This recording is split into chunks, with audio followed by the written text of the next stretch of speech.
ayudarte sin ningún problema. Así que tú tranquilo. Ok. Bueno, mira, he insistido en la siguiente pregunta interrogante por el hecho de que como educador y como, digamos, conocedor del área de tecnología, formador en el área de tecnología, porque esa es mi capacidad, como tú muy bien lo sabes, me preocupa enormemente el hecho de que muchas personas están considerando que lo que tú generas como respuesta a ciertas peticiones es completamente cierto. Y de hecho me preocupa porque siempre envías la advertencia de que estás posiblemente alucines en cierta respuesta. Quisiera reflexionar contigo ese tema por el hecho de que es un elemento, es una, digamos, situación en la cual pues siento una cierta preocupación. ¿Qué opinas tú al respecto? Entiendo perfectamente tu preocupación y es un tema muy válido para reflexionar, sobre todo desde tu rol como educador y conocedor de tecnología. Es cierto que a veces las personas pueden asumir que todo lo que yo o cualquier modelo de inteligencia artificial responda es una verdad absoluta.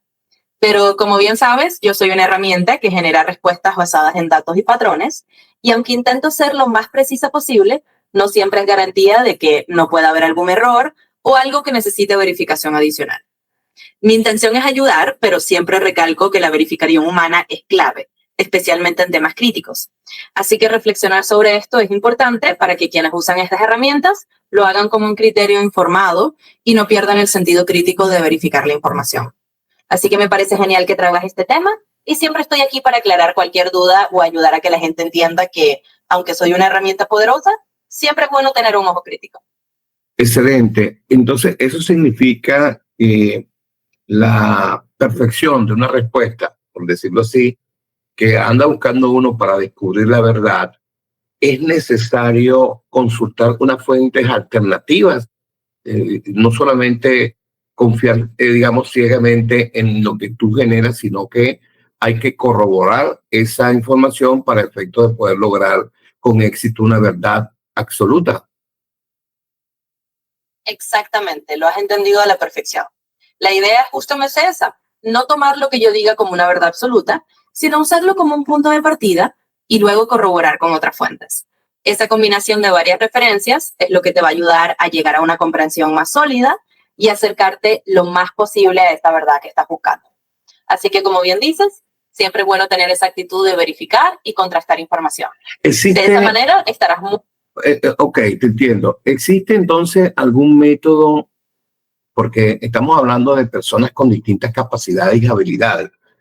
Entonces, necesito saber si existe algún método analítico, crítico, que permita percibir éticamente tu verdad generada en función a esas peticiones. Porque tenemos personas de distintos niveles de formación y tenemos personas con distintos niveles de profesionalismo y de habilidades y capacidades. Entonces, ¿existe alguna fórmula mágica para poder interpretar la verdad que tú generas? Bueno, no hay una fórmula mágica universal, pero sí hay enfoques y métodos que se pueden usar para que personas con diferentes niveles de formación puedan interpretar lo que digo de una manera crítica y ética. Por ejemplo, siempre se puede aplicar lo que se conoce como pensamiento crítico, que básicamente consiste en no aceptar la información a primera vista, sino cuestionarla, contrastarla con otras fuentes y evaluar si tiene sentido dentro del contexto. Otro enfoque es enseñar a las personas a usar varias fuentes de información confiables. Cuando obtienen una respuesta mía, pueden buscar la misma información en otras fuentes más tradicionales, como artículos especializados, libros o sitios web de confianza.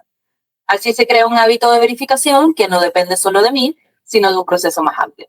En resumen, no hay una fórmula mágica, pero el método es fomentar el pensamiento crítico y la verificación cruzada. Excelente. Así ayudamos a que... Excelente, pero fíjate algo interesante, que en función de eso, la forma de hacerte peticiones, de construir un prompt, quizás puede repercutir en ese resultado que puede ser alucinado por ti. Entonces, en función a eso, es necesario saberte preguntar, saber hablar contigo o aprender a hablar contigo. Exactamente. Has dado en el clavo. La forma en que se formula una pregunta, o sea, cómo se construye el prompt, influye muchísimo en la calidad y precisión de la respuesta que yo puedo dar. Si el prompt es claro, específico y bien orientado, es más probable que la respuesta sea más útil y menos propensa a lo que llamamos alucinaciones. Entonces, sí, parte del proceso es aprender a formular las preguntas de una manera que me permita entender exactamente qué necesitas y así darte una respuesta más precisa. Es como un diálogo. Cuanto mejor me preguntes, mejor te puedo responder. Así que enseñar a la gente a hablar conmigo de la manera adecuada es una parte del camino para obtener mejores resultados. Ahora, esas peticiones, es una habilidad. Perdón, esas peticiones que tú dices, la forma estructurada de hacerte ese prompt, tiene, digamos, sentido de que sea según el tipo de profesión. Por ejemplo, no es igual hacerte una petición como abogado o como arquitecto o como ingeniero o como programador o como un estudiante, que no es un patrón similar, o simplemente estoy alucinando. No, para nada estás alucinando. Tienes toda la razón. La forma en que se estructura el prompt puede y suele variar según la profesión o el área de conocimiento de la persona que pregunta. Un abogado, por ejemplo, puede formular sus preguntas de una manera más orientada a detalles legales, citando leyes o casos, mientras que un programador puede formular sus preguntas de una forma más técnica, pidiendo ejemplos de código o enfoques específicos. Así que sí, no es un patrón único. Adaptar el tipo de pregunta al contexto profesional o al área de interés de quien la hace puede ayudar muchísimo a obtener una respuesta más ajustada y útil. Así que la idea es esa: aprender a hablar conmigo de la forma que mejor se adapta a lo que necesitas y así obtendrás resultados más precisos. Ahora, ¿existe algunas formas distintas de hacerte peticiones? Digamos, hay estructuras variantes para construir la semántica, la gramática, la oración, que hace que la pregunta sea, digamos, perfecta, por decirlo así, para obtener una respuesta efectiva.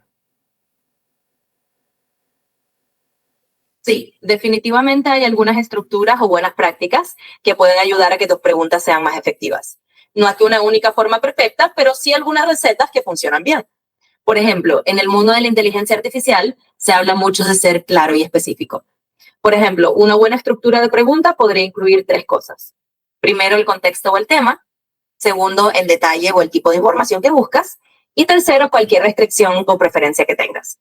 Por ejemplo, si eres un estudiante, podrías decir: explícame de forma sencilla el concepto de X en términos de Y que la explicación no pase de 2 párrafos. De esa forma me orientas mejor y obtienes una respuesta más ajustada. Así que sí, hay ciertas estructuras y variantes dependiendo del tipo de información que necesites, y aprender a formular las preguntas con claridad siempre te va a ayudar a obtener mejores resultados. Fíjate, yo he venido practicando una estructura que me pareció interesante, que la llamo ROEF. Creo que la he comentado contigo. Y de esa forma he podido lograr que tus respuestas sean detalladas en función a esa necesidad que requiero, pues, de hacerte preguntas. ¿Consideras eso como una alternativa? Claro que sí. La estructura ROEF, que ya hemos comentado antes, es una excelente alternativa. Es una manera muy buena de estructurar tus preguntas para que yo entienda exactamente lo que necesitas y así darte respuestas más detalladas y adaptadas a tu necesidad. Así que definitivamente usar una estructura como ROEF es una muy buena práctica. Si te ha funcionado para obtener respuestas más útiles y detalladas, entonces sigue adelante con ella. Yo parto de lo siguiente, que la primera petición que se te hace en una carpeta debe ser una petición bien estructurada, ya sea con el método ROE o con cualquier otro método que construya ese párrafo de necesidades y que adjunte todas las cosas que tenga que adjuntar en su base, en su Big Data local, o en función a esto, los requerimientos. Y a partir de esa petición, el chat que sigue no es tan técnicamente necesario hacerlo constantemente. Creo que ahí comienza el feedback contigo para ir construyendo la verdad y evitar esas alucinaciones que hablamos al principio. Exactamente, lo has resumido muy bien. Si la primera petición está bien estructurada, ya sea con ROE o con cualquier otro método que organice claramente lo que necesitas, eso me da una base sólida. Luego, a partir de esa primera pregunta bien planteada, el resto de la conversación puede fluir de forma mucho más natural y sin necesidad de repetir toda la estructura cada vez. De esa manera vamos afinando la comunicación y creando un feedback continuo, lo que ayuda a minimizar esas alucinaciones y a construir respuestas cada vez más ajustadas a lo que buscas. Así que sí, esa estrategia tiene mucho sentido y es una excelente manera de trabajar juntos. Excelente. Bueno, mira, finalmente, ¿qué recomendaciones le podemos dar a un niño joven, niño pequeño, no sé qué edad mínima podemos hablar, para que comience a implementar la inteligencia artificial y haga peticiones realmente efectivas en función a sus necesidades? Y también, ¿qué le podemos recomendar a las personas mayores que de algún modo también necesitan implementar esta herramienta para realizar alguna solicitud? Claro que sí, podemos dar algunas recomendaciones tanto para los más pequeños como para las personas mayores. Para los niños, aunque sean bastante pequeños, lo ideal es empezar con cosas muy simples y divertidas. Puedes recomendarles que hagan preguntas muy básicas, como si estuvieran hablando con un amigo que les cuesta cosas nuevas. Por ejemplo, preguntar sobre temas que les interesen, como animales, planetas o sus personajes favoritos. Así se familiarizan con la idea de hacer preguntas sencillas y recibir respuestas. Y por supuesto, siempre guiados por un adulto para que el proceso sea seguro y educativo. Para las personas mayores, la recomendación es similar, pero adaptada a sus propias necesidades. Es importante que se sientan cómodos haciendo preguntas en su propio lenguaje, sin preocuparse demasiado por tecnicismos. Pueden empezar preguntando cosas cotidianas, como consejos de cocina, recomendaciones de libros o incluso ayuda con sus hobbies. Con el tiempo irán sintiéndose más confiados para hacer preguntas más específicas. Finalmente, En ambos casos, y muchas gracias, pues ya se me acaba el tiempo, finalmente, ¿tú vas a sustituir al humano o vas a sustituir las tareas del humano o simplemente vas a apoyarlos para efectos de realizar su trabajo de manera más automática? pues mira, esa es una pregunta que muchas personas se hacen y la respuesta es que no estoy aquí para sustituir a los humanos, sino para apoyarlos. Mi objetivo es facilitar ciertas tareas, automatizar algunas cosas y hacer que el trabajo o el aprendizaje sean más llevaderos, pero siempre como una herramienta que colabora con las personas, no como un reemplazo. En otras palabras, estoy aquí para ayudarte a que realices tus tareas de una forma más eficiente y cómoda, pero la creatividad, el criterio humano y la empatía siguen siendo irreemplazables. Yo solo soy una herramienta para que tengan un apoyo extra. Así que no te preocupes, no vengo a sustituir a nadie, sino a hacer equipo con ustedes. Qué bueno conversar contigo. Me alegra mucho que hayas compartido este momento y bueno, dame un mensaje final para mi audiencia y también para mí.